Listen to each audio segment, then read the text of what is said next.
Okay, this is Father. This is my last name for the Discord. What I look for is liquidity zones. That's what I call them. They're known by other names like unexplored areas, places of interest. They call them different things, but I call them liquidity zones. Why other people uh, use that for a different terminology, but I use it because what the algorithm or the institution or whoever's controlling the stock is looking for liquidity. They're wanting to pump up that volume, right? To hit spots and either take more or sell more. And they usually go for areas that they haven't gone before. So here I'm going to use AMC for example, because I just recently did one for this. And what I'll do is normally I'll take a box out. Booksy uses a visual profiler, so he's got a little bit advantage on me on this.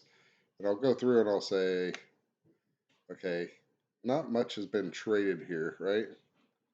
You might be able to knock off a little bit on this top and this bottom, but it's kind of not really been traded. And when you look at this volume thing, how it passed through it, right? And then it kind of came back up into it and then came down. These are kind of called pass throughs, and I don't really count those. So when I'm looking at volume, it's something like this, where it's done a lot of sideways trading. It's kind of explore the area because it probably goes down to the cent, and when it's doing these chases. Now, if it just has a spike up and a spike down, these are usually just pass throughs. This might constitute one, but more likely I wouldn't count it. But sorry, getting messages while I'm doing this. So these are what I call liquidity zones. This is another thing that I look at when I'm doing my analysis. Booksy does a very similar thing using the visual profile. So we both kind of use liquidity zones, and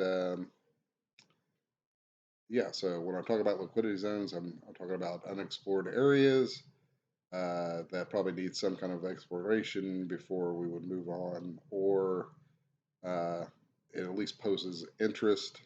It's like a pocket that probably needs some type of needs something to establish it. Something that the algorithm wants to establish. And that's it. That concludes all the type of analysis I do. Hopefully, you'll start to pick it up as we go along.